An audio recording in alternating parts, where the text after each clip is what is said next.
Hola, muy buenas.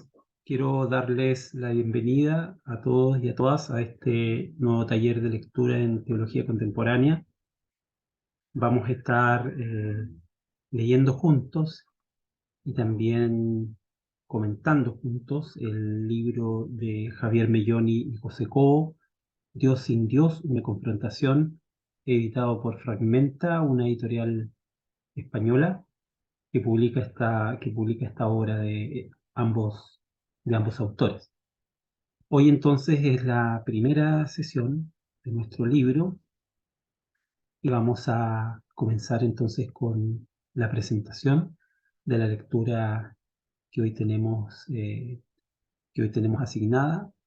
Yo entonces lo que haré, como he hecho en otros talleres como este, es comentar lo que me parece relevante o lo que me parece importante de clarificar para que ustedes también puedan hacer una mejor lectura del texto.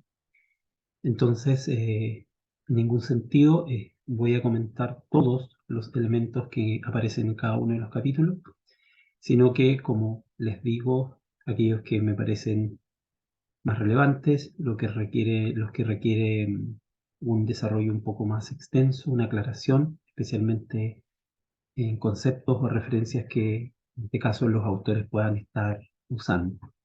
Creo que al poner énfasis en esos aspectos que desde mi perspectiva serían los importantes, ustedes podrían leer también el texto con un mejor trasfondo, reflexionar sobre su propuesta y también tener una posición de, de provecho de lo que los autores nos comparten y también, por supuesto, el análisis crítico que cada uno de nosotros pueda hacer de lo que encontramos en estos capítulos. Hoy día entonces vamos a, vamos a desarrollar, voy a proyectar la ayuda donde aparece precisamente lo que me interesa de comentar de la lectura correspondiente a esta primera sesión. Entonces, lo que tenemos para hoy día es las páginas 11 a la página 62. En estas páginas encontramos el desarrollo y la presentación de dos capítulos, un primer capítulo titulado La Revelación y un segundo capítulo cuyo título es La Cristología. Es decir, el abordaje de dos temas conceptualmente tradicionales o clásicos del pensamiento cristiano, del pensamiento teológico, y vamos a ver entonces cómo tanto Melloni como Cobo abordan estas temáticas, entendiendo que se trata de un diálogo entre ambos, donde vamos a encontrar entonces una forma de abordar estos temas diferente. Hay cosas bastante en común, hay aspectos en común y también hay diferencias en cómo entienden cada uno de los autores estos conceptos, ¿no? El concepto de revelación y por otro lado el concepto cristológico o el concepto respecto de Cristo, ¿no? Entonces, eh, lo que voy a hacer, como también lo he hecho en otras ocasiones, que creo que es una metodología útil, provechosa, es eh, conceptualizar o leer ciertos lugares de los capítulos y entonces eh, identificar ahí el concepto o los conceptos que se están desarrollando. Yo voy a leer entonces, voy a hacer mención del tema y luego voy a hacer la lectura del párrafo o de los párrafos donde aparecen esas ideas y voy a hacer algún comentario sobre cada uno de esos. Entonces, comencemos con el capítulo sobre la revelación. Eh, Parte de este capítulo lo abre Javier Melloni y responde luego José Cobo. Nos vamos a fijar entonces que cada uno de los capítulos, cada autor va tomando la iniciativa o va respondiendo al otro. Entonces Javier Melloni abre el capítulo sobre la revelación y voy a detenerme entonces en algunas de las cosas que él dice en este primer capítulo. Primero, ¿cierto? Quiero detenerme en lo que dice Javier Melloni en la página 12, cuando desarrolla él los tres tiempos del despliegue de la revelación, ¿no? En la página número 12, él hace una serie de, desarrolla una serie de tres aspectos relacionados con la revelación y entonces vincula el concepto de revelación con la condición humana. Entonces esto es muy importante en el caso de Javier Melloni, que la revelación para él, ¿cierto?, es el despliegue de lo que ocurre también en el ser humano. En el fondo, ¿cierto?, los seres humanos, la idea de el develamiento, el despliegue, ¿cierto?, el desarrollo de la revelación equivale entonces también a la condición humana, donde también entonces habría origen, despliegue y llegada a cierto un punto de plenitud en el desarrollo de la vida humana. Es decir, lo que hace Javier Melloni aquí es una perspectiva antropológica de la revelación. ¿Sí? ¿Sí? Lo que ocurre, lo que describe la revelación es también lo que sucede en la existencia de cada uno de nosotros, o por lo menos a lo que cada uno de nosotros está llamado, ¿no? Es decir, a este develamiento, ¿cierto? A este proceso entonces de despliegue de nuestra condición humana que tiene por fuente entonces al propio Dios, ¿cierto? Ya lo vamos a ver, y entonces tiene por destino el desarrollo de la vida, ¿no? El desarrollo de la existencia humana hasta llegar a un momento de plenitud, ¿no? Entonces lo que hace lo que hace Melloni en su concepto de revelación es vincularlo con la vivencia humana. No solamente la revelación tiene que ver con Dios, sino que la revelación tiene que ver con el ser humano también. Si no es solo Dios el que se revela, sino que en la revelación también el ser humano se revela también para sí mismo. Voy entonces a leer lo que él dice en la página 12, que me parece entonces de suma relevancia para lo que voy a comentar. Dice lo siguiente: la revelación se da porque descubrimos nuestros orígenes y vamos hacia ellos, ¿no? ¿Sí? La revelación, lo que acontece en la revelación es algo que debe o que debiera sucedernos a nosotros. Es decir, en la revelación descubrimos nuestros propios orígenes y descubrimos nuestro propio destino. O sea, lo que se revela no es solo Dios, sino que también se revela la existencia humana. Entonces la revelación se da porque descubrimos nuestros orígenes y vamos hacia ellos, orígenes que a la vez son el punto de llegada, tanto de la historia de Israel como de nuestra historia, culminación de todo lo que anhelamos. Se trata de la escatología, de los tiempos finales, de aquella plenitud última, donde el cielo y la tierra se juntarán. El cielo se habrá hecho tierra, de manera que la tierra se habrá hecho cielo. Este es el resumen y anhelo de nuestra fe. Pero todo esto no pasa en el futuro, sino en el presente, cuando se da en nosotros. Es decir, ese, ese manifestarse de la revelación, ¿cierto? Esa revelación de nuestros orígenes y de nuestro destino, o esa manifestación del origen y del destino, esa manifestación, ¿cierto?, de dónde venimos y de dónde venimos y hacia dónde vamos, es algo que nos sucede a nosotros, es algo que sucede en el ser humano, es la revelación de la condición humana. Por eso dice Melloni, pero todo esto no pasa en el futuro, sino se trata que la revelación se vincule simplemente a una historia general, a una historia universal, cuyo fin, cierto, es el fin escatológico, sino que lo que hace Melloni es vincular la revelación, la historia de la revelación con la historia de nuestra existencia como persona, nuestra existencia como seres humanos. Por lo tanto, es algo que ocurre en el presente. Ese volver al origen, ese desplegarnos hacia un punto de desarrollo pleno, acontece con nosotros cuando entonces ocurre lo que él ha dicho anteriormente, ¿no?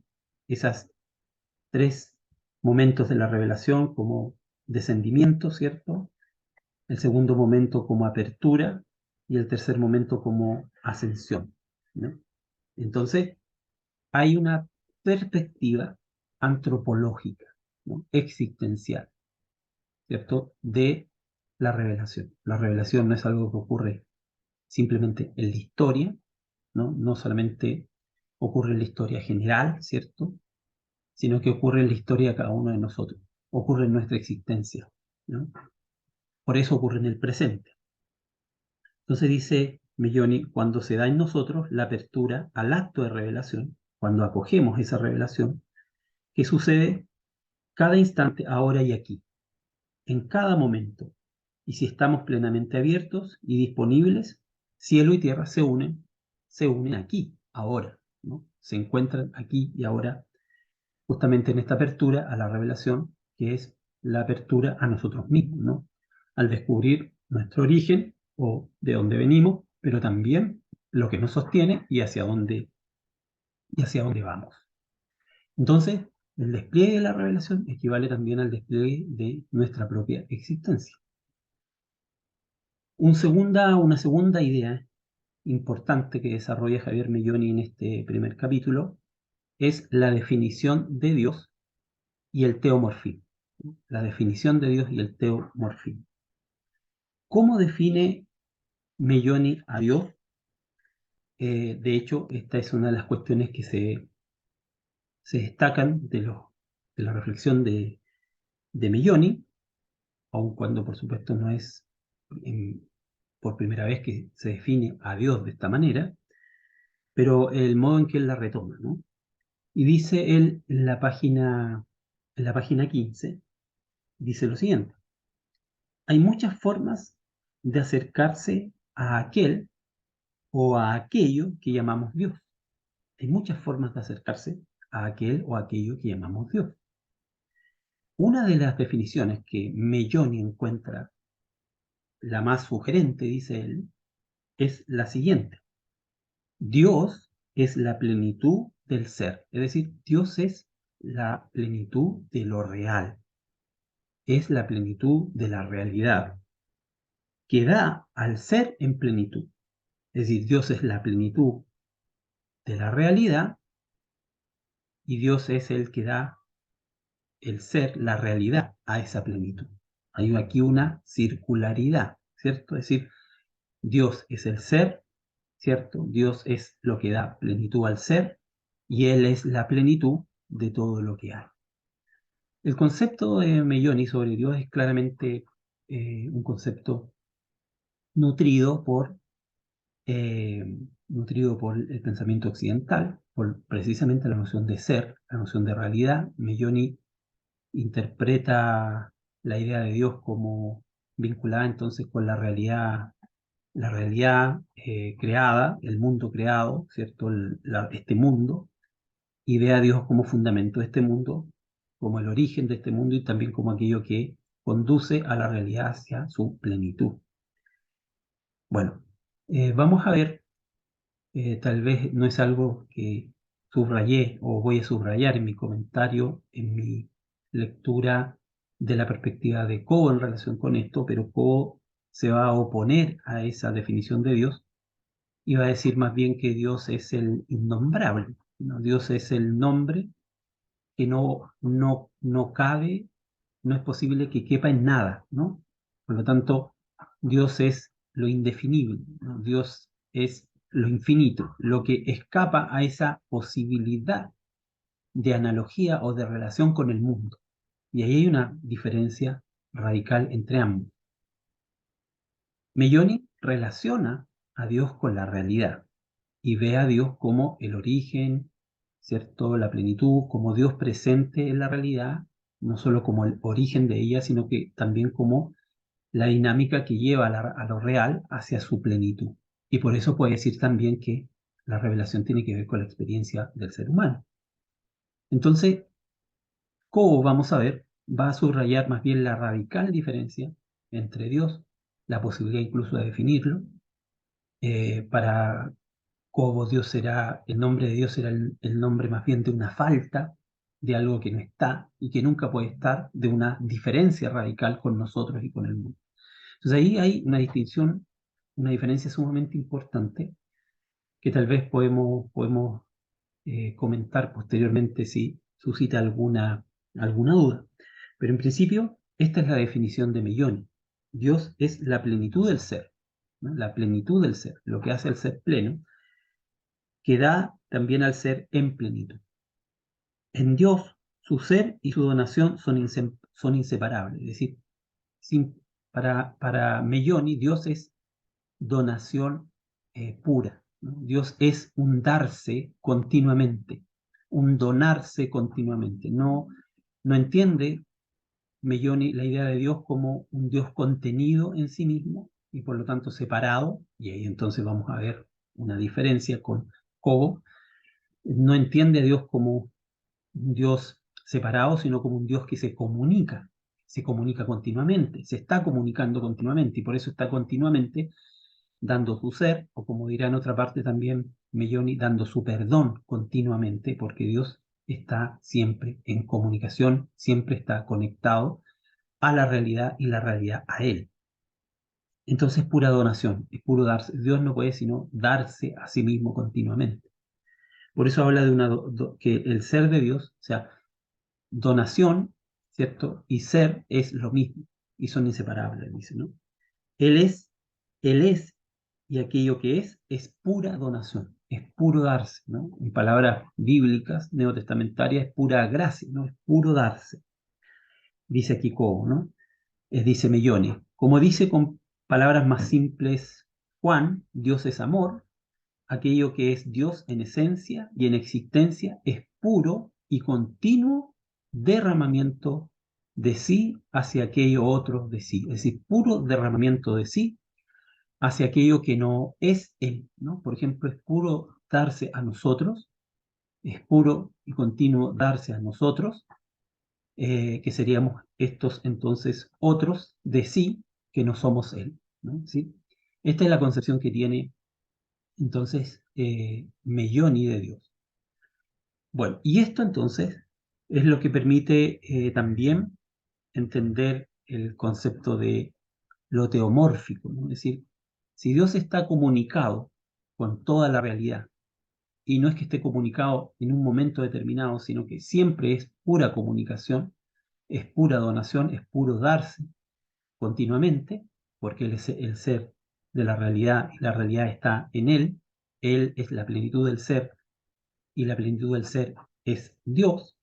Entonces, si eso ocurre así, como está diciéndonos Melloni, ¿cierto? Entonces, la realidad y nosotros, ¿cierto?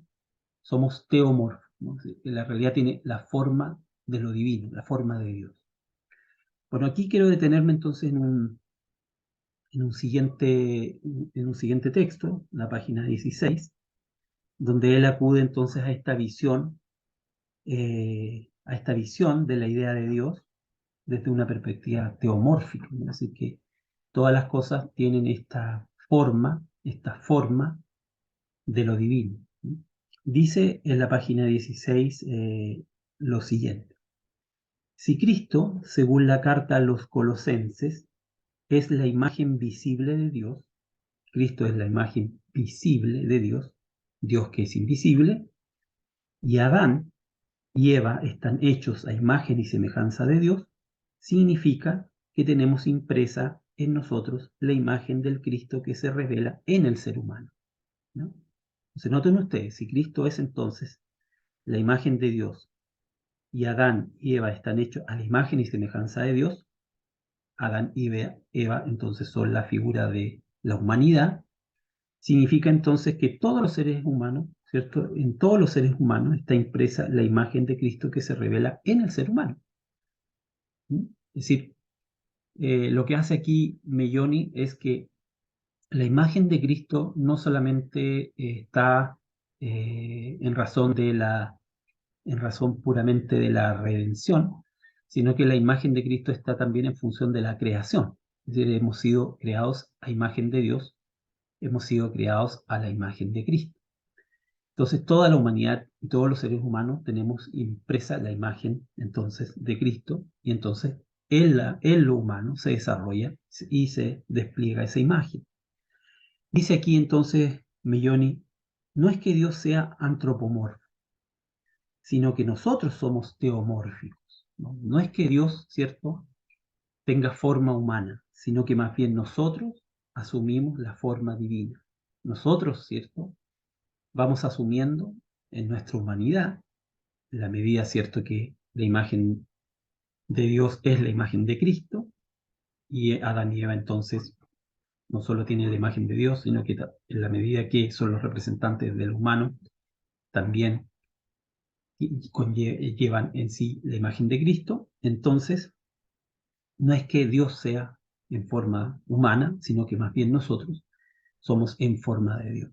Somos teomórficos. Tenemos impresa la imagen de Dios. No somos, por lo tanto, exteriores a Dios. Y eso es interesante, porque lo que hace aquí Cobo es que todo lo que ocurre, por decirlo de algún modo, todo lo que ocurre en el mundo, todo lo que ocurre en la creación, todo lo que ocurre en nosotros, ocurre al interior de Dios, ¿no? Está implicado en el propio ser de Dios, ¿no? Por eso no somos exteriores a Dios, ¿no? No es que esté Dios y nosotros estemos fuera de Él, o que nosotros seamos ajenos a Él, sino que más bien somos interiores a Él, dice Melloni. Dios no nos crea fuera de Él, no nos crea fuera de Él. Y ya lo vamos a ver cuando también Melloni aluda a la concepción trinitaria de Dios, ¿no? Y al Hijo como segunda persona de la Trinidad, el Hijo a partir del cual todo ha sido creado, y entonces nuestro origen, el origen de todas las cosas, está al interior del ser de Dios, al interior del ser trino de Dios. No somos exteriores a Dios, no somos un accidente, ¿no? No somos contingentes, ¿no? No somos un azar, somos interiores a Dios. Dios no nos crea fuera de Él, sino en Él, ¿no? Como la imagen, ¿cierto?, del engendramiento, de la gestación, ¿cierto?, que el Hijo el Hijo es gestado al interior de la madre, no fuera de la madre, una idea semejante, ¿no? No somos exteriores a Él, sino interiores a Él. Dios no nos crea fuera de Él, sino en Él. Por ello, Dios se encuentra más allá y más acá de toda imagen que podamos concebir sobre Él. Dios está, por supuesto, Dios mantiene su trascendencia, pero también mantiene su radical proximidad con nosotros, porque nosotros no somos simplemente un accidente, no somos azar, sino que nuestro origen está en Dios. Somos teomórficos, ¿no? Entonces ese concepto es sumamente relevante aquí en lo que nos está proponiendo Mellon. Bueno, luego, en esta misma línea entonces de concebir la revelación en términos cosmológicos, concebir la revelación en términos antropológicos, eh, concebir también, ¿cierto?, la creación y el ser humano en términos teomórficos, pasa a hablar, a hacer un apunte aquí, aunque el próximo capítulo tendrá que ver con esto, pero Mellone hace un apunte sobre Cristo como revelador de nuestro ser. Nuevamente la lectura de Melloni es en términos de antropología teológica, podríamos decir, ¿no? Es decir, es en términos de que aquello que ocurre en Cristo, aquello que ocurre en la humanidad de Cristo, ¿cierto? No solamente no le ocurre a Él como individuo, sino que es algo que le ocurre a lo humano, le ocurre a la humanidad, en la medida que Cristo, ¿cierto?, es justamente la fuente, el sentido de lo humano. Cristo como revelador de nuestro ser. Y aquí entonces eh, voy a leer este texto que es un poco extenso, pero que vale la pena que lo tengamos en cuenta. Dice así eh, Melloni, ¿no? Melloni. No es que Cristo, dice Melloni, no es que Cristo nos salva, sino que Cristo nos revela, ¿no? Sí, nos revela, no en el sentido cierto de que me revele algo a mí, sino que en Él nos revelamos, en Él se revela lo que somos, lo que debemos ser, en Él se revela nuestro origen y nuestro destino, ¿no? Nos revela, en Él algo ocurre con nosotros, ¿no? Cristo nos revela y porque revela lo que somos, entonces nos salva. ¿Sí? ¿Por qué nos salva Cristo?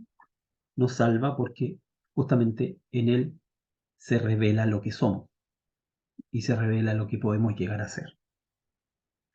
Dice luego aquí algo que, digamos, resulta sumamente importante tenerlo en cuenta, ¿no?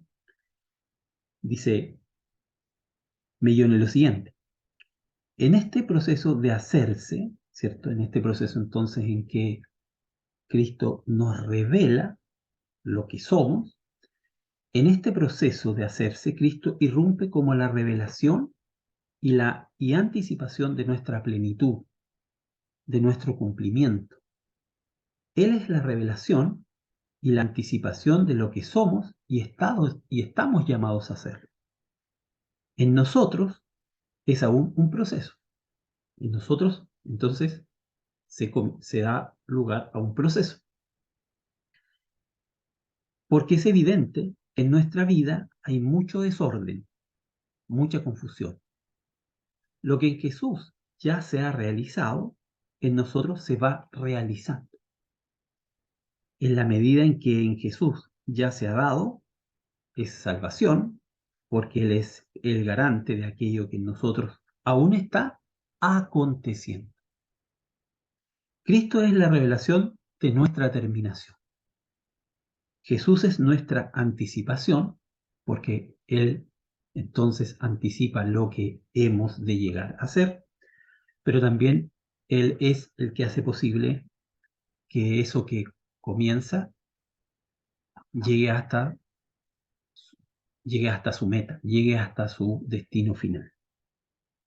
Cuanto más lo contemplamos, por ejemplo en la oración, para vivir como Él, en la acción, más nos convertimos en aquello que Él ya es.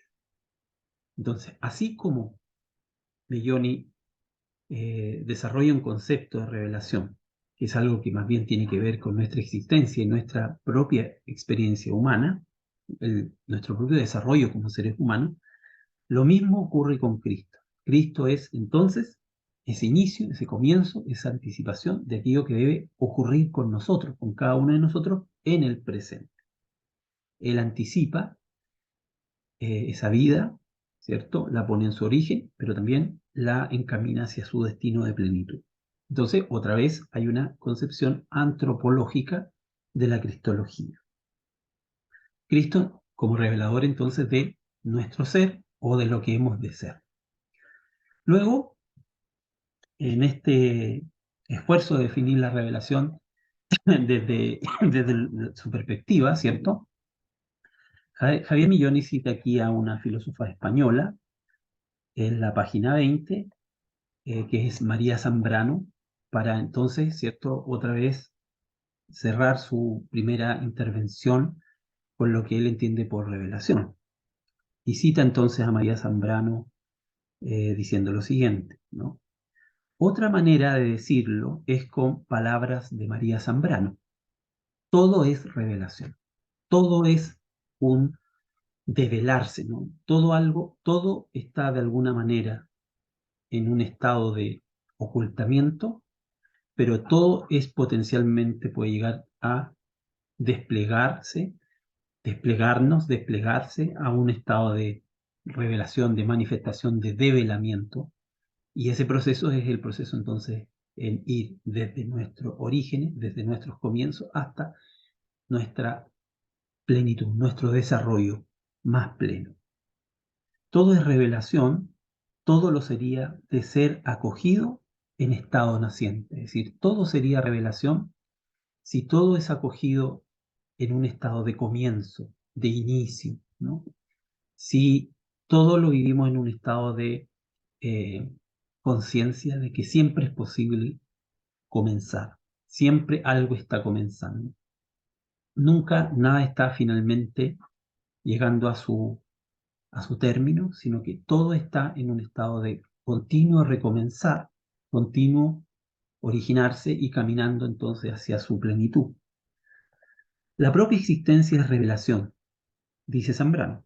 Nosotros somos revelación de Dios, nosotros somos Dios haciéndose en nosotros. Y esta idea es fundamental para lo que venimos diciendo. Dios haciéndose en nosotros, existiendo en nosotros. Lo que sucede es que mientras estamos encallados, detenidos, ¿cierto? Estancados en nuestra supervivencia, no podemos verlo porque estamos centrados en nuestro ego.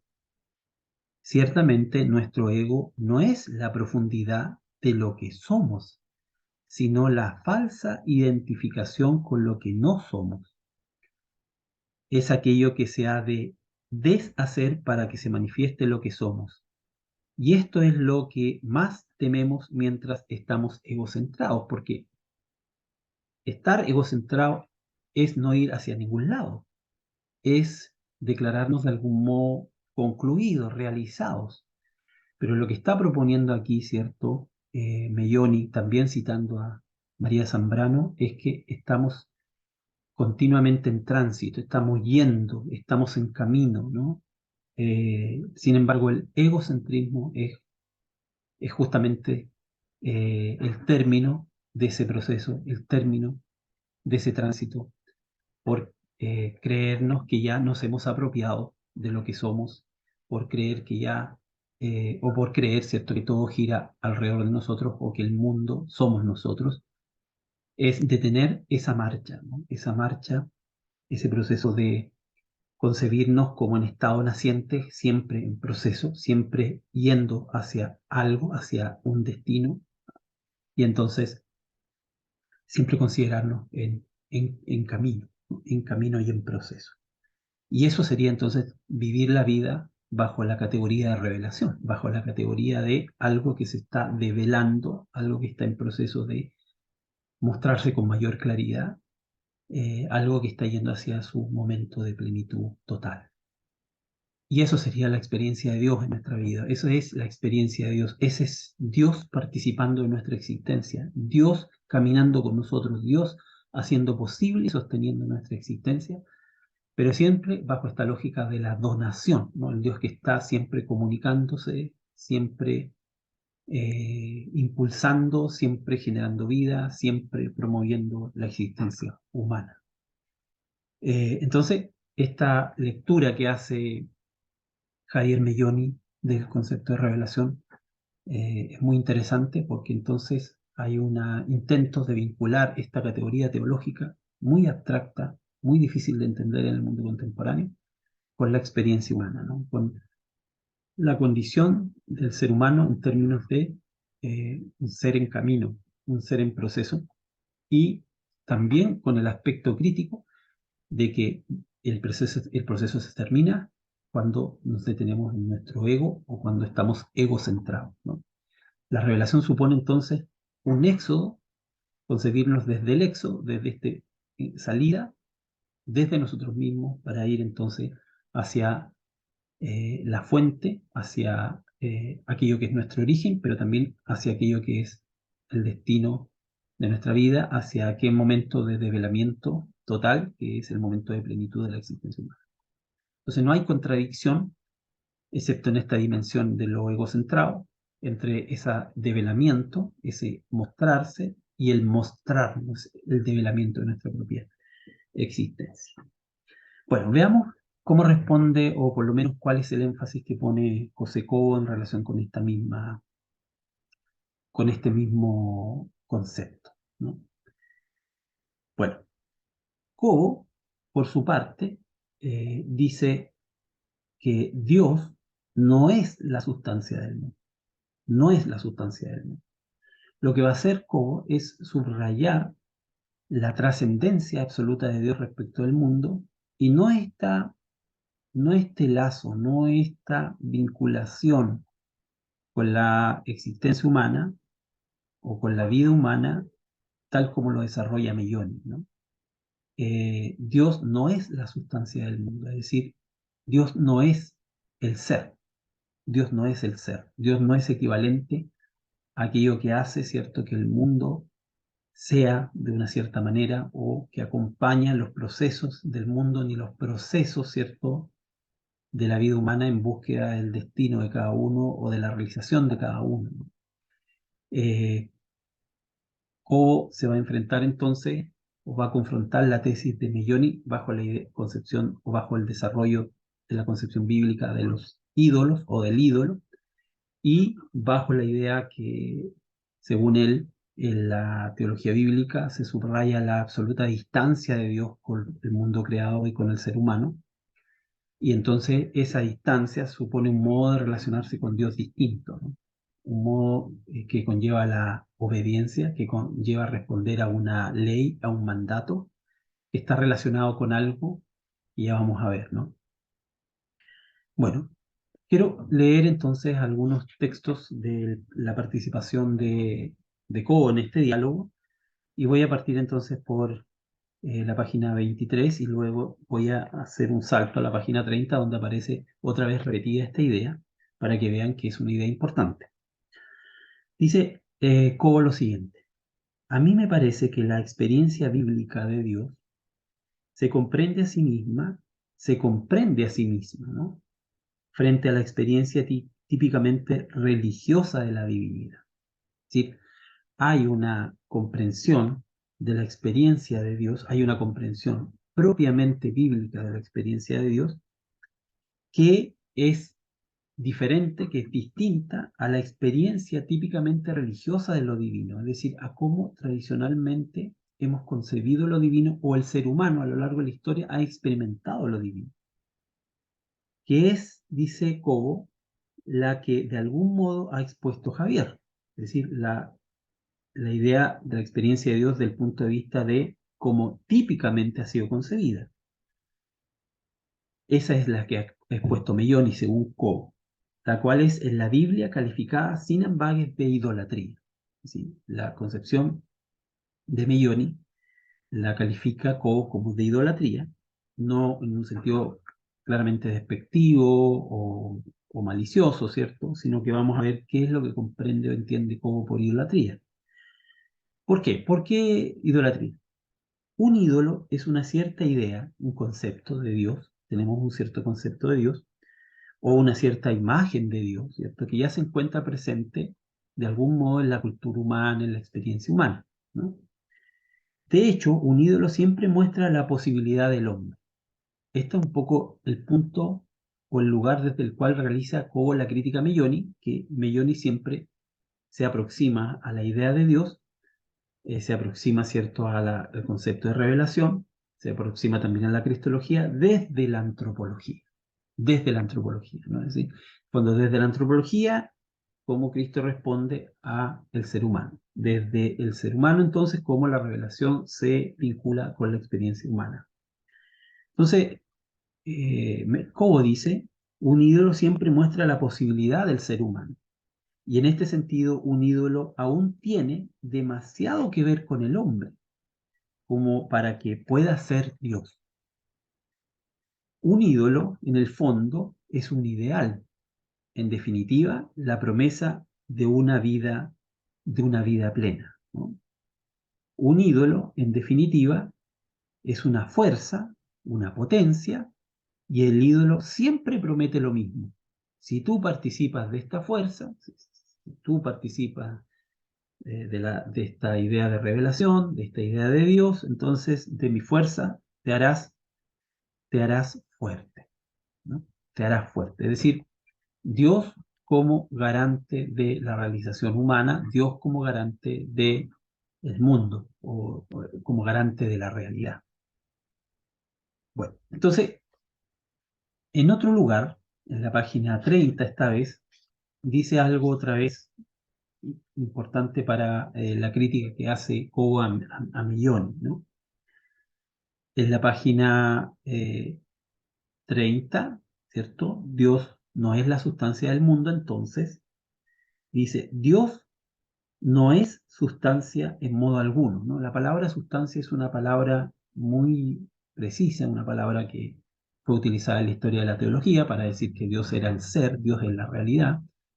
Dios equivale entonces al principio de todas las cosas, al fundamento de todas las cosas, ¿cierto? Es decir, eh, a esta idea que podemos encontrar, ¿cierto?, a Dios en el mundo, a través del mundo, a través de las mediaciones propias de la historia, del mundo, de la experiencia humana, ¿no? Sin embargo, Coe contrapone a esa tesis de que Dios sea la sustancia, el fundamento, ¿cierto?, la causa, contrapone a esa tesis diciendo Dios no es sustancia en modo alguno. No podemos comprender a Dios bajo la categoría de sustancia. Entonces a Dios hay que comprenderlo en las categorías propias del lenguaje bíblico, ¿no? Dios es trascendencia radical, Dios es diferencia radical, y lo vamos a ver. ¿Qué significa esto según Coe? Que Dios no sea la sustancia en modo alguno. Y lo que esto significa, según Coe, es que Dios no subyace. Eso significa substancia, ¿no? Lo que está siempre subyaciendo en la experiencia del hombre, siempre está presente ahí. Entonces solamente basta conectarse con eso que está siempre presente en nosotros, conectarnos con Él, reconocerlo bajo esta idea de que de ahí venimos y acompaña nuestra vida para entonces nuestra vida pueda arribar adecuadamente hacia ese punto de desarrollo y de plenitud completa, pero siempre está ahí, está presente. La sustancia como presencia, Dios siempre presente en el mundo, en la historia, en nuestra experiencia, basta solo conectarnos con Él. Esa noción de sustancia, dice, no equivale a lo que Dios debiera ser, o lo que Dios es, según Coe, tal como nos propone la teología bíblica. Entonces, Dios no subyace. Por lo tanto, Dios no es ni profundidad, no está abajo como el fondo de nuestra vida, arriba como la altura de nuestra vida, porque Él no es sustancia, ¿no? Bueno, entonces, eh, si fuera sustancia, y si lo entendemos bajo la categoría de lo que subyace, ¿cierto? De lo que está ahí presente, entonces corremos el riesgo siempre de interpretarlo y de entenderlo y ponerlo en función de nuestras búsquedas, nuestros deseos, nuestra realización personal, nuestra realización como seres humanos. Entonces, caemos en el riesgo de el ídolo, la idolatría. Entonces, ¿qué es lo que es Dios? Dios es distancia, distancia. Vamos a ver que Cobo luego dirá que Dios es ausencia, ¿no? Una ausencia radical. Y esa idea me parece interesante y voy a explicar a qué cuestión está respondiendo ahí Cobo con esta idea de que Dios está ausente, ¿no? Que Dios es ausencia. Lo otro importante a comentar en este primer capítulo en relación con lo que dice Cobo es que un creyente, por lo tanto, si Dios no es sustancia, Dios no es, ¿cierto?, aquello que está presente en el mundo, subyaciendo en él, no podemos entonces comprenderlo por medio de las analogías propias del mundo, fundamento, causa, ¿cierto? El origen de nuestra vida y el destino de nuestra vida, ¿cierto? Dios entonces como presente en nuestra experiencia y también en el mundo creado. Si Dios no es sustancia y Dios más bien es distancia, ¿cierto? Es distancia absoluta, diferencia radical con nosotros, con nuestra experiencia, con el mundo. Entonces, ¿qué significa ser un creyente de ese Dios? Y según Cobo, creyente sería entonces aquel que cree en la trascendencia radical de Dios. Ese es un creyente, ¿no? Que cree en la trascendencia radical de Dios, que cree en un Dios que es completa y absolutamente diferencia radical respecto de mí, respecto de ustedes, respecto del mundo. Y aquí entonces quiero leer algunos lugares del texto donde Cobo señala precisamente esto que estoy aquí comentando. Dice en la página 23, ¿no? En la página 23. Dice, Dios no es la sustancia del mundo, y dice, y Javier habla de hecho en términos de substancia, la trascendencia de Dios es radical. la diferencia, la distancia, la exterioridad de Dios. Dios está muy, está, eh, digamos, en una posición respecto de nosotros de absoluta diferencia. La trascendencia de Dios es radical, dice, es extrema, y solo por eso mismo, solo gracias a esta diferencia radical, gracias a esta trascendencia radical, por eso mismo el hombre puede estar sometido a Dios, sometido a su voluntad. Desde una óptica bíblica no se trata, dice, por lo tanto, de participar de Dios, que es lo que ha hecho millones, ¿cierto? Es decir, la revelación es un modo en que el ser humano descubre su participación en Dios, la idea de lo teomórfico. Cristo es el modo en que nosotros entonces participamos, Cristo al hacer parte de nosotros, participamos entonces de Él, y participando de Él, participamos en Dios. No, dice Coe, no se trata por tanto de participar de Dios, sino de obedecer. Esta diferencia radical supone entonces una trascendencia radical. Con esa trascendencia, la única forma de relación que tenemos es mediante la obediencia, ¿no? Mediante la escucha de una orden, de un mandato que nos pide responder a él, ¿no? Una exigencia que nos pide responder. Esto parece ser como duro, extraño, pero no lo es si vemos ahora lo que quiere decir con esto Coe, ¿no? Luego, bajo esta misma óptica, que es ser un creyente es aquel que cree entonces en la trascendencia radical de Dios, se relaciona con Dios entonces bajo esta lógica de esta diferencia absoluta, una diferencia que va a significar entonces una responsabilización. Esta diferencia que tenemos con Dios significa que mi relación con Dios es a partir de una lógica de responsabilidad, asumir, escuchar el mandato, escuchar y entonces responder a ese mandato. Es decir, es un Dios que me responsabiliza, ¿no? Que me responsabiliza, ¿no? Dice la página 28 sobre esta misma cuestión lo siguiente. Un creyente es aquel que echa en falta a Dios, ¿sí? Porque en la medida que Dios es absoluta trascendencia y diferencia conmigo, con el mundo, con mi experiencia, ¿cierto? No puedo en ningún sentido analogar a Dios o poner a Dios en función de mi propia experiencia, ¿cierto? Ni en función del devenir del mundo. ¿Sí? Él es diferencia radical respecto a este mundo y diferencia radical respecto de mi propia existencia. Entonces, Dios es falta, ¿no? Es ausencia, es el Dios que no está. Y vamos a ver qué significa para, para Coe esto de que Dios no esté, ¿no? Aquí, entonces, Coe está respondiendo a la crítica moderna a la religión, que es la crítica nietzscheana, ¿no? La crítica nietzscheana. Y está respondiendo al clásico tema sobre la muerte de Dios, ¿no?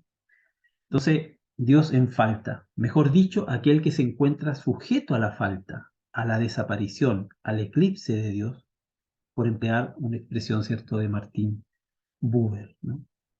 Un creyente es aquel que echa en falta a Dios, mejor dicho, aquel que se encuentra sujeto a esta falta de Dios, que de algún modo la obediencia al mandato, ¿cierto?, es la obediencia que responde a esa falta de Dios. Se responde a esa falta de Dios, vamos a ver qué significa que Dios no esté o que justamente hay ausencia de Dios en el mundo. Yo respondo a esa ausencia de Dios en el mundo por medio del mandato.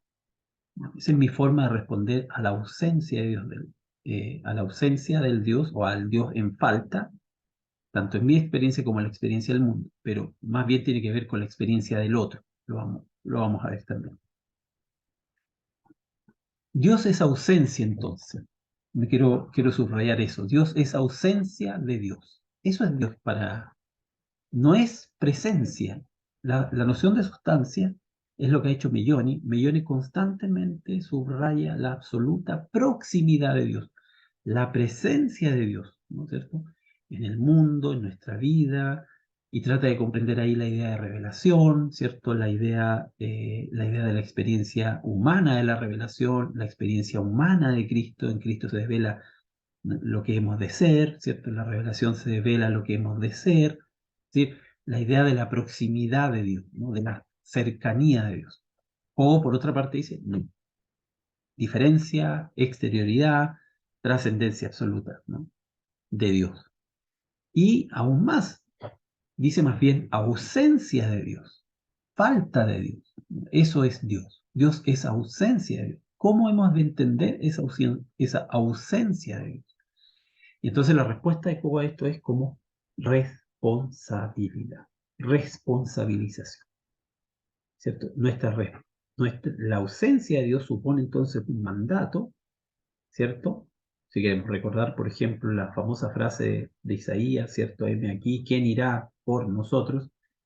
Aquí estoy yo. Es decir, la ausencia de Dios es una indicación, una exigencia, una responsabilización.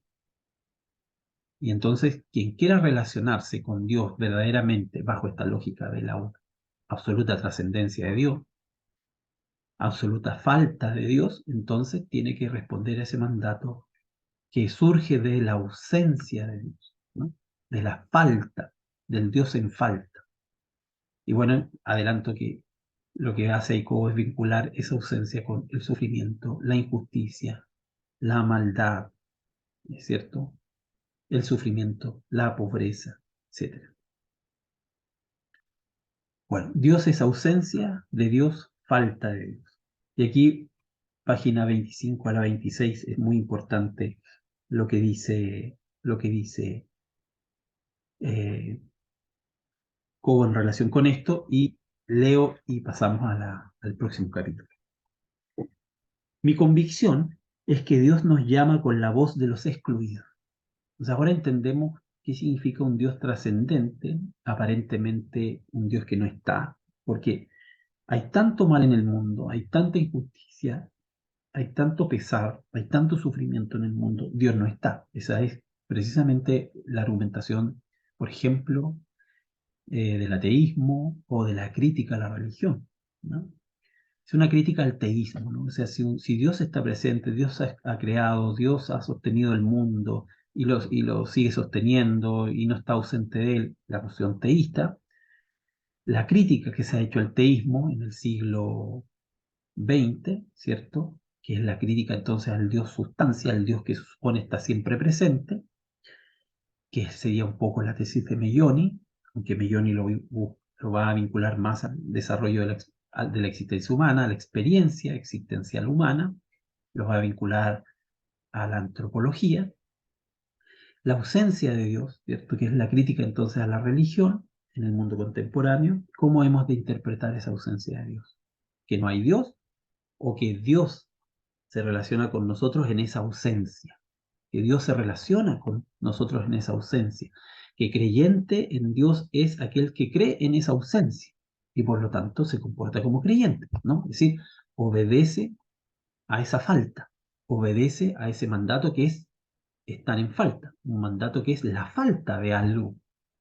En este caso, ¿cierto?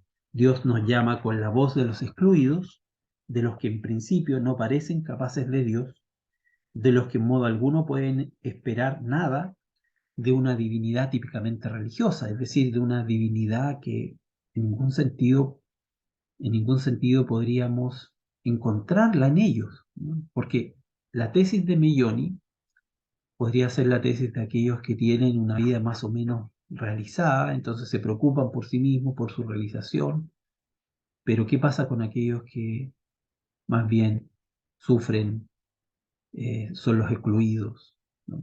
Son los que padecen la injusticia, ¿no? Esa idea típicamente religiosa de Dios no cabe ahí, sino que cabe más bien la idea de un Dios ausente, Dios en falta. En este sentido, no hay algo así como una experiencia directa de Dios, como la que propone, según Cobo, Melloni. No hay una experiencia directa de Dios, la experiencia en que Dios se vincula porque es sustancia, porque está subyaciendo, porque está presente continuamente, dándose a nosotros, no hay una relación directa con Dios, como la que podamos tener cuando ponemos los dedos o pongamos por caso en un enchufe, dice. Dios, me atrevería a decir, no es la electricidad que puede cargar nuestra existencia. Quien escucha la voz de Dios escucha la voz del clamor de los sin Dios, como la voz misma de Dios, de los que aparentemente no tienen Dios. Una de las cosas que suelo decir es que no hay unión con Dios, como la que está proponiendo Milloni, ¿no? En el fondo, que se nos haga partícipes de Dios, esta noción teomórfica o la noción de teiosis, que es la noción, cierto, que viene con la teología antigua, de que tener una experiencia de Dios es participar en Dios, hacernos parte de Dios. Una de las cosas entonces, dice Cobo, que suelo decir es que no hay unión con Dios, sino en todo caso encuentro. Esto es muy bíblico, no cabe algo así como la unión con Dios. ¿Por qué digo encuentro? Porque un encuentro siempre mantiene las distancias, la diferencia, siempre conserva la distancia propia de la alteridad. Así, cuando te encuentras de verdad con alguien, hay algo de ese alguien que no alcanzas, pero no posees, que solo puedes reconocer. Algo literalmente invisible. Por tanto, del lado del hombre, encontrarse con Dios es encontrarse con lo inalcanzable de Dios. Mejor dicho, encontrarse con Dios es ser alcanzado por lo inalcanzable de Dios. Y en este sentido diría que ponerse en manos de Dios, una expresión tan cara a Javier por otro lado, es ponerse en manos del pobre. Bíblicamente hablando, no hay un ponerse en manos de Dios que pueda separarse de un ponerse en manos del pobre. En definitiva, la experiencia de Dios siempre va con la pregunta, ¿dónde está tu hermano? Es decir, la experiencia de Dios siempre va con la pregunta de los excluidos, los pobres, los que sufren, los que padecen la injusticia. Un creyente, al fin y al cabo, es un rehén de su hermano. Dios, como os decía antes, no es sustancia, sino Señor. Señor de nuestra entera existencia, Dios reclama por tanto obediencia, pero estamos hablando de la obediencia que nace de la falta de Dios, de la obediencia precisamente por la ausencia de Dios en el mundo, de la ausencia desde la cual el otro se revela como hermano, se revela como alguien al cual hay que servir, ayudar, asistir, dar de comer, vestir, ¿no? Entonces, esa idea de la absoluta trascendencia de Dios, esa idea de la absoluta diferencia de Dios con el mundo, que sería entonces la idea de un Dios en falta, o la idea de Dios ausente, se manifiesta en nuestra experiencia en esta lógica, entonces, precisamente del mandato de un Dios que mantiene su trascendencia en el mandato, en la medida que el mandato es la responsabilidad, es la respuesta, es el llamado a responder a ese Dios ausente, distante, trascendente, que nos vincula entonces con todos aquellos que experimentan esa falta de Dios, experimentan a ese Dios trascendente, a ese Dios otro, en justamente su experiencia de sufrimiento, su experiencia de exclusión. Bueno, eso respecto de este capítulo, ¿no? ¿Qué les parece si entonces avanzamos al siguiente? Y aquí nos vamos a encontrar.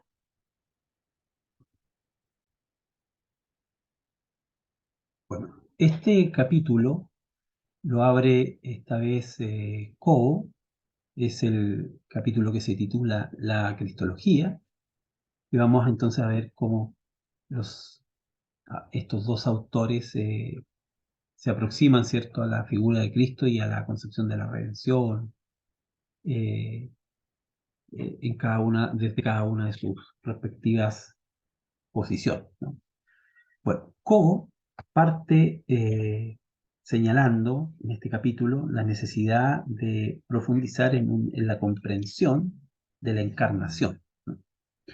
Y vincula la encarnación, como no podía ser de otra manera, porque recuerden que la sección anterior ha definido a Dios como Dios es la ausencia de Dios, el Dios en falta, el Dios absolutamente trascendente, alteridad radical respecto de nosotros y respecto del mundo. Entonces, vincula la encarnación, el Dios que se ha hecho Jesús, que se ha manifestado en la historia humana, y lo vincula con la kenosis, ¿no? Es decir, con el vaciamiento, noción que encontramos entonces en el famoso himno de Filipenses capítulo 2, ¿no? Voy a leer algunos lugares de los capítulos de la Cristología donde aparece comentando estos conceptos. Primero, 35 al 36, también es una lectura un poco extensa, pero creo que vale la pena hacerlo, y luego voy a saltar a la página 41, donde aparece la noción de kenosis, pero aquí ya aparece también vinculada con la noción de humillación, ¿no? Kenosis significa vaciamiento, anonadamiento también, ¿cierto? Voy a leer entonces. En principio, dice Cobo, hablar de la encarnación de Dios es lo mismo que hablar de la identificación de Dios con el crucificado. Entonces, esto es muy importante, ¿no? ¿Sí? Aquí la cruz es justamente el símbolo del acontecimiento de un Dios en falta, ¿no? De un Dios que es trascendencia radical. No decimos, por tanto, que Jesús de Nazaret fuera un avatar de Dios, entre otros, sino que en Jesús Dios mismo se da como hombre. Entonces eso es importante. En Jesús Dios se da como hombre, ¿no? Y creo que ningún cristiano pondría en duda esta afirmación. Ahora bien, muy pocos cristianos son conscientes de que desde una óptica neotestamentaria, esta identificación, ¿cierto? La identificación de Dios con el crucificado, ¿cierto? Solo es posible esta identificación con el crucificado, solo es posible bajo la lógica del vaciamiento, ¿sí? En el fondo, ¿cierto? Eh, un Dios que se ausenta, ¿no? Un Dios que es ausencia, ¿no? Eh, Solo es posible por el vaciamiento, la caída, la humillación de Dios, ¿sí? Un Dios que no es Dios. Es por esto que cristianamente no declaramos tanto, y aquí está lo interesante, aquí hay una cuestión interesante para la cristología, que no declaramos tanto que Jesús es Dios, no declaramos tanto que Jesús es Dios. Es otra cosa la que hay que declarar del punto de vista de la humillación de Dios o de la kenosis, del vaciamiento. Lo que decimos más bien es que Dios es Jesús. Dios es Jesús. Una- Esa sería como la afirmación más radical de la fe cristiana. Dios es Jesús. O, mejor dicho, si podemos confesar que Jesús es Dios, es porque antes Dios se reveló como Jesús. Quien se queda solo con la primera afirmación, ¿cierto? La afirmación entonces de que de que Jesús es Dios, quien se queda con esa afirmación, difícilmente puede evitar hacer de Jesús un avatar de Dios, ¿no? Y es que solo es posible calificar de entrada a Jesús como Dios desde una determinada preconcepción de la divinidad. Es decir, para poder decir que Jesús es Dios hay que retroceder, ¿cierto? Ir a un momento anterior a la propia encarnación y definir a Jesús como Dios desde un cierto concepto previo de Dios, ¿no? Vamos a ver que Cobo dice justamente que la kenosis, la encarnación, pone en crisis todos nuestros conceptos previos de Dios. Que si decimos que, si decimos que Dios es Jesús, ahí lo que se está poniendo en crisis es una concepción de Dios, ¿no? Llegar a hacer esa afirmación es poner en crisis una cierta concepción de Dios que traemos previamente. Y es que solo es posible calificar de entrada a Jesús como Dios desde una determinada preconcepción de la divinidad, preconcepción a la que Jesús precisamente se ajustaría como tantos otros hombres de Dios. Quien en cambio confiesa lo segundo, es decir, Dios es Jesús, sabe que no es posible confesarlo sin alterar significativamente lo que entendemos religiosamente por Dios. Es decir que Dios es Jesús es poner en crisis la experiencia típicamente religiosa, es decir, lo que sabemos de antemano de Dios, lo que presuponemos de antemano de Dios, lo que hemos recibido históricamente o culturalmente sobre lo que Dios sea. Decir que Dios es Jesús es justamente poner en crisis, alterar significativamente lo que entendemos por Dios. Pues la idea de que Dios se identifica con aquel que muere sin Dios, ¿cierto? Resulta cuanto menos chocante para quien sepa qué es un Dios. Si fuera tan solo lo primero, ¿cierto? Jesús ejemplificaría lo que damos por supuesto sobre Dios. ¿Sí? Jesús confirmaría lo que ya sabemos de Dios, pero no revelaría nada nuevo acerca de Dios. Pero la novedad cristiana no consiste en poner a Jesús del lado de Dios, sino a Dios del lado de Jesús. Consiste precisamente en hacer de Dios un crucificado en nombre de Dios. Que Jesús sea, en primer lugar, el predicado de Dios, Jesús como atributo de Dios, y no al revés, Dios como atributo de Jesús, es la gran vuelta de tuerca que da el cristianismo en la historia del Espíritu. Por esto mismo nos resistimos el otro día a la metáfora de la profundidad que usaba Melloni, pues donde prescindimos de la altura de Dios, difícilmente podemos comprender la encarnación como humillación, que es como se entiende a la cristiana. Como veremos, la identificación de Dios con un crucificado en nombre de Dios no puede declararse sin abandonar la idea religiosa de Dios. Al fin y al cabo, sin hacer de Dios lo más frágil, aunque también lo más valioso de la existencia. Entonces, encarnación y kenosis, ¿no? O sea, no podemos comprender a Dios si no es desde la idea de un Dios crucificado, de un Dios que se ha vaciado, de un Dios que se ha humillado, es decir, de la ausencia de Dios, de un Dios que se implica en el mundo, en aquellos lugares donde hay ausencia de Dios, un Dios que se implica en el mundo como ausencia de Dios, un Dios que se implica en el mundo justamente ahí como donde nuestras ideas de Dios entran en contradicción, en, eh, se convierten en escándalo, ¿no? Para nosotros, ¿no? Luego, dice Coe, ¿cierto? Los atributos de Dios son los atributos de Jesús. Eso es muy interesante, ¿no? Es decir, no es que Jesús tenga los atributos de Dios, sino que Dios tiene los atributos de Jesús. Y aquí la importancia entonces de la cruz y de la falta, ¿no? De la cruz y de la falta. Aquí ya lo ha dicho esa idea, ¿cierto? Respecto de los atributos. Jesús como atributo de Dios y no al revés, Dios como atributo de Jesús. No es Dios como atributo de Jesús, sino que Jesús como atributo de Dios.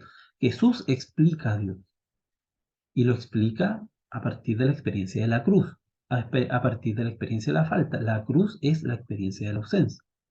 Esta idea la podemos encontrar en la teología protestante, por ejemplo, en la teología de la cruz de Lutero, ¿no? ¿Sí? El escándalo que significa reconocer a Dios en un crucificado, como ausencia, como identificación, Dios identificándose con los que aparentemente no tienen Dios, ¿no? La ausencia de Dios. Quiero leer también, en este mismo sentido, la página 41, creo que, ¿cierto? Respecto de la kenosis, luego volveré sobre la 44 y la 45, donde dice, es así como la encarnación va indisolublemente ligada, según decíamos hace un momento, al descenso, ¿no? Si la encarnación es descenso, humillación, ¿no? Vaciamiento, a la humillación, al vaciamiento, a la kenosis de Dios. Y esta es una intuición que ya poseen los primeros cristianos, ¿no? Dijeron, dice Coe, ¿no? Es kenosis, kenosis. La página 39 respecto de la cruz es sumamente importante entonces para entender esta lógica de que los atributos de Dios son los atributos de Jesús, o Jesús es el atributo de Dios, ¿no? Jesús explica a Dios. Dice así, 39, pero cristianamente no decimos esto, sino que confesamos a Jesús como el unigénito de Dios Dios se da por entero en la cruz de Jesús de Nazaret, y esto no es posible sin alterar significativamente la noción misma de Dios, pues un Dios, por defecto, no puede acabar colgado en un madero como si fuera un perro, dice Coe aquí, ¿no? Luego la 44, las realidades entonces de la cruz como ausencia, como escándalo, como humillación, como el Dios que no es Dios, en la página 44, dice así Coe. En la encarnación algo le ocurre a Dios y no solo a Jesús de Nazaret. Por lo tanto, la encarnación, cristianamente hablando, no es tanto una afirmación sobre Jesús como sobre Dios. Algo le pasa a la idea de Dios en la cruz de Jesús. Así como avanzamos al comienzo de esta charla, no decimos propiamente que el crucificado sea divino, sino que Dios es el crucificado. Entender a Dios desde la cruz de Jesús es entender a Dios como trascendencia, como diferencia, como ausencia. Y la única forma entonces de ser creyente de ese Dios es identificarnos con la ausencia, eh, y ausencia significa entonces con los crucificados, con los excluidos, con los que sufren. Hay un resabio aquí en esta tesis de Coe, por supuesto, de la teología latinoamericana de la liberación, ¿no? Que la cruz es la cruz de los crucificados de este mundo, ¿no? También. Es entonces un problema no solo de teodicea, ¿cierto? O sea, hacerle justicia a Dios, sino que es un problema de antropodicea, hacerle justicia al ser humano. La cruz es una exigencia por responder a los excluidos, a los que, a los que en este mundo no experimentan a Dios o en los que Dios parece estar ausente, o Dios en falta, ¿no? Y en la página 45 otra vez aparece: en este sentido, podríamos decir que Jesús carga sobre sus espaldas el peso de la radical trascendencia de Dios, el peso de la altura, la falta de Dios. Otra cuestión que quisiera comentar de José Cobo, otro tema, otro aspecto, es el hombre como la posibilidad de Dios, ¿no? La página 38 dice así, ¿no? La encarnación es algo que el hombre que aspira a la plenitud de la divinidad, en este caso, ¿cierto? La concepción de participación en Dios, ¿cierto? El teomorfismo, que es la tesis de Milloni. La encarnación es algo que el hombre que aspira a la plenitud de la divinidad no puede fácilmente admitir, pues la encarnación no revela a Dios como la posibilidad del hombre, sino que al hombre como la posibilidad de Dios. Porque es la ausencia de Dios nos invita a identificarnos con el ser humano, como ese lugar donde Dios puede ser posible, ¿no? Donde Dios puede ser posible para el excluido, para el que sufre, para el pobre, para el abandonado, ¿cierto? Para el que sufre violencia, etcétera, ¿no? Sino al hombre como la posibilidad de Dios. Y esto es un sinsentido para quien sepa qué significa originalmente la palabra Dios, la palabra Dios. Dios se pone entonces en manos de los hombres, ¿no? En la kenosis, en el vaciamiento, Dios se pone en manos de los hombres.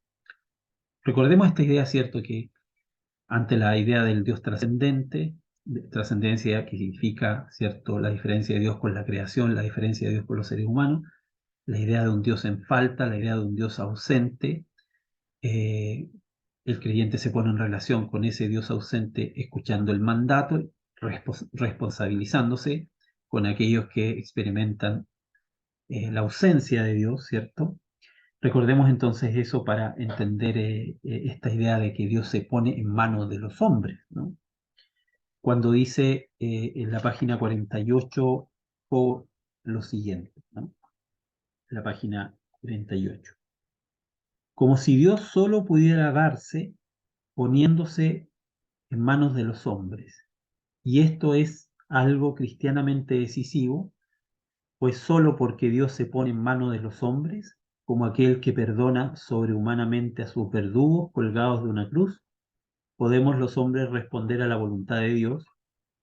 Que haya definitivamente Dios dependerá de nuestra respuesta a la demanda infinita que nace de las vidas maltrechas, frágiles, abandonadas de Dios. Que haya definitivamente Dios dependerá de nuestra respuesta a la demanda infinita que nace de las vidas maltrechas, frágiles, abandonadas de Dios. Como si Dios fuera un niño cuya vida hay que proteger a cualquier precio. Pues que ese niño siga con vida es la única posibilidad que tiene el hombre de escapar del mal. Este es el significado de Dios. El significado de Dios se hizo hombre para que los hombres pudieran hacerse Dios. Dios se hizo hombre para que los hombres pudieran hacerse capaces de Dios, de responder a Dios. Dios en sí mismo sigue estando por ver. En este sentido, podríamos decir que permanecemos a la espera de Dios desde Jesús de Nazaret o gracias a Él, ¿no? Una muy linda tesis de, de Coe, ¿no?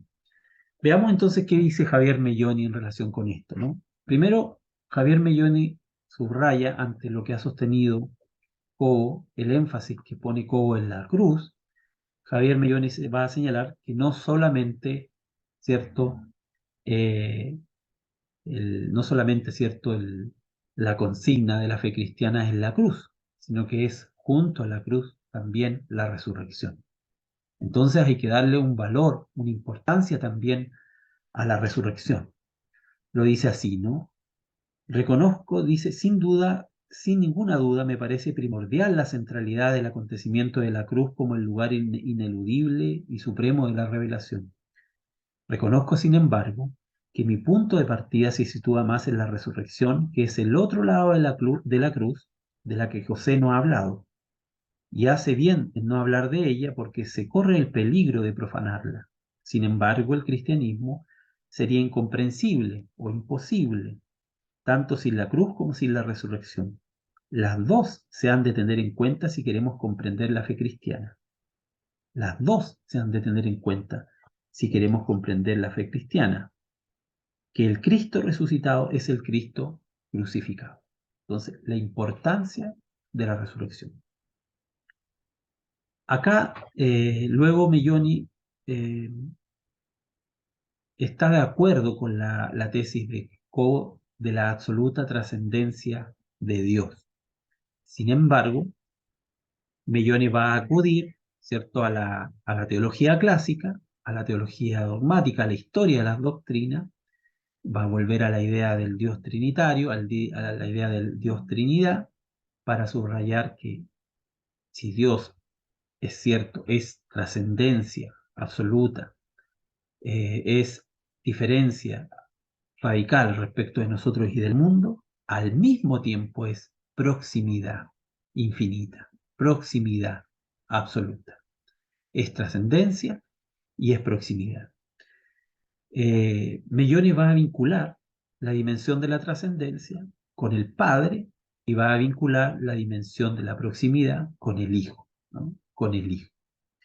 Bueno, voy entonces a leer esta perspectiva que ofrece Melloni sobre el Dios triunidad como trascendencia y proximidad al mismo tiempo, ¿no?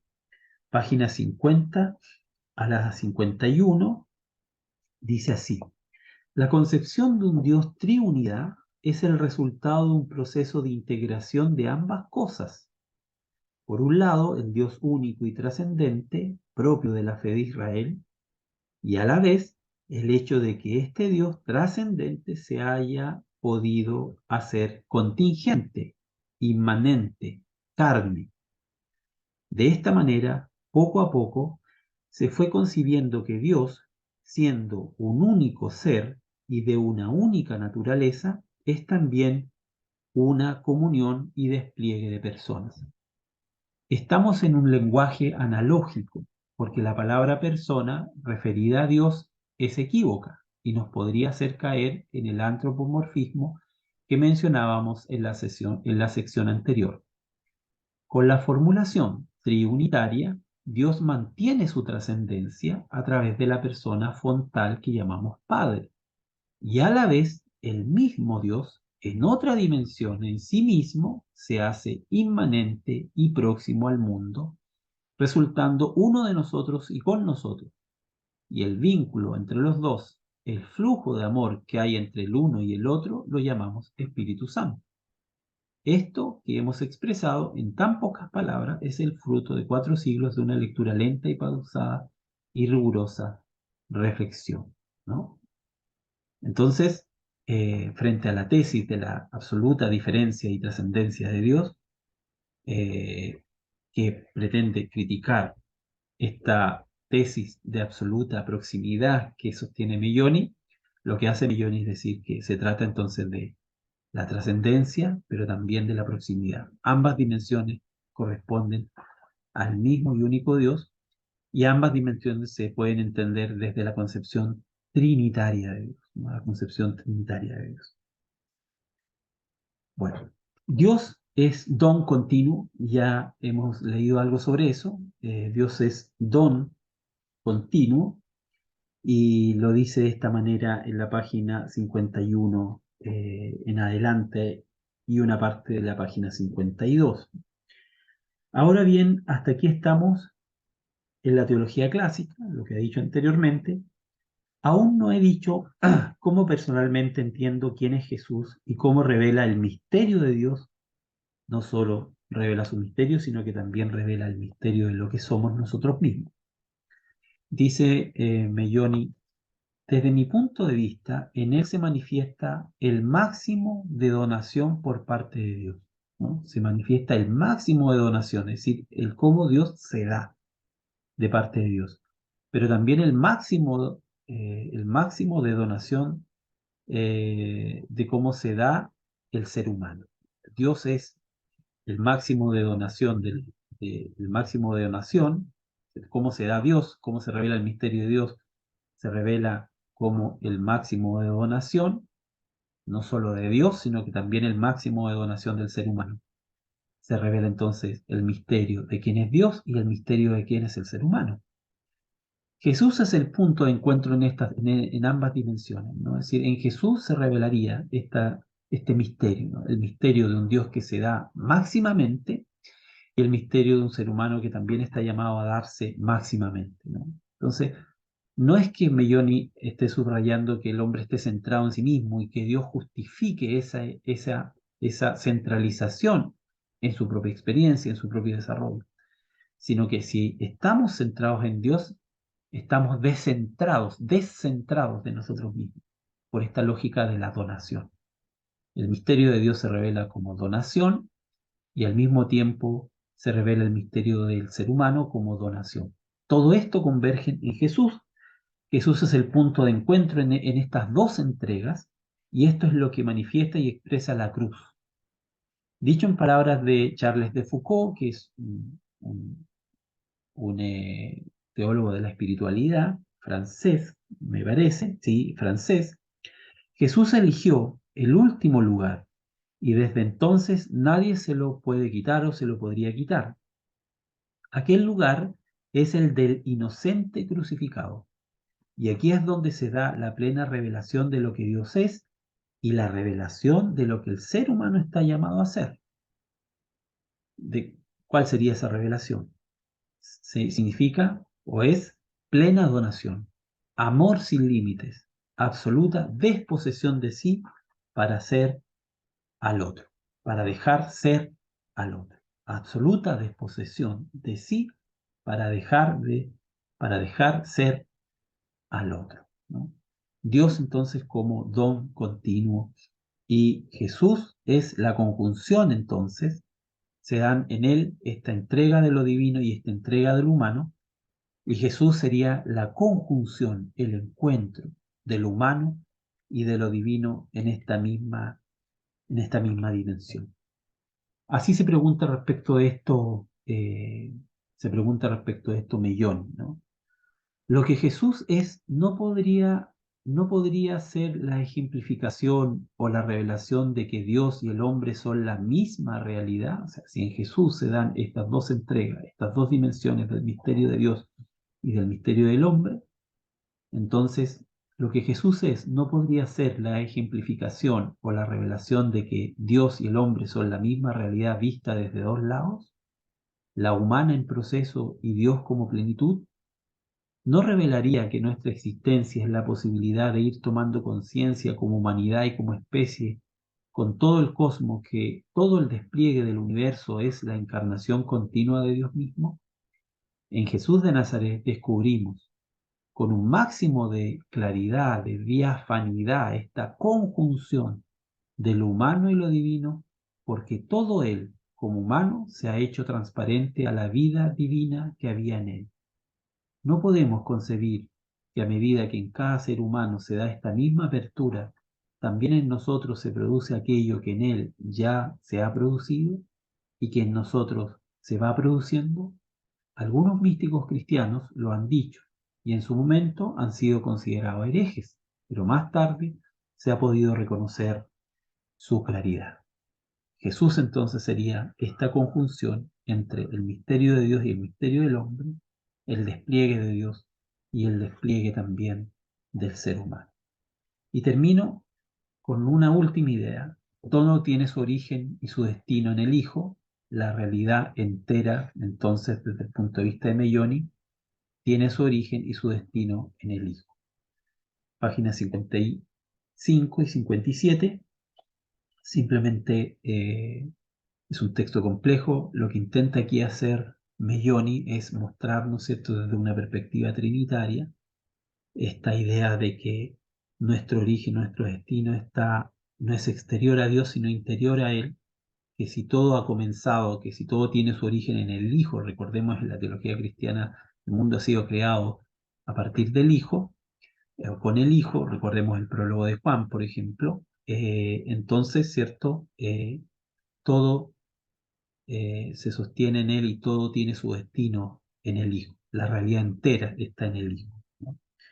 Simplemente voy a leer el texto y con eso terminamos esta sesión un poco extensa, ¿no? De hecho, de Jesús decimos que es unigénito, es decir, es el único y exclusivamente el único hijo, ¿cierto? El hijo, el primer y único hijo del Padre, pero también es el primogénito de toda la creación. Dos palabras parecidas y al mismo tiempo muy diferentes. Afirmar que Jesús es el Hijo unigénito significa que Él es el único Hijo de Dios, el plenamente Hijo que procede de Dios mismo y que es Dios mismo, Él, el único del que podemos decir que se ha encarnado. Pero también podemos entender el término unigénito de otra manera, que hay un único Hijo, que todo es el Hijo, que la realidad entera es el Hijo que es engendrado por aquel a quien llamamos Padre, el ser fontal. El Hijo es quien hace padre a su Padre. Sin Hijo no hay padre ni madre. De Dios nace una única realidad y toda la realidad es el Hijo o hija de Dios. Aquello que de Dios nace. El Hijo de Dios será la realidad manifestada que sale de las entrañas de Dios, el engendramiento en Dios de todo lo que existe. Nosotros formaríamos parte de esta única filiación en la medida que en el Hijo todo ha sido creado, porque es un único nacimiento de Dios en Dios que al mismo tiempo es un continuo nacimiento. Participamos del mismo nacimiento del Hijo porque somos parte de Él, ¿no? Entonces, este es un texto muy interesante de cómo Melloni vincula, ¿cierto?, esta participación de todo ser humano, de todos los seres humanos, de nosotros y de la creación en Dios, en la medida de que todo lo que hay, toda la realidad, tiene su origen en el Hijo, porque es el Hijo, ¿cierto?, a partir del cual Dios ha creado todas las cosas, ¿no? El primogénito de toda la creación, el unigénito de toda la creación es al mismo tiempo el primogénito de toda la creación. Bueno, esta última parte no la comentaré tanto, o solamente basta este comentario, ya que nuestra primera sesión se ha hecho más larga de lo que pensaba, pero espero tengan la paciencia de verla y también, o de haberla visto, porque ya estamos terminando, y también les ayuda a hacer una lectura de este texto. Cualquier duda la ponen en el chat y procuraré en el próximo video contestar también sus preguntas. Muchas gracias por la atención de hoy día. Voy a dejar de compartir y nos veremos en la próxima sesión en 15 días más. Un abrazo, que estén muy bien.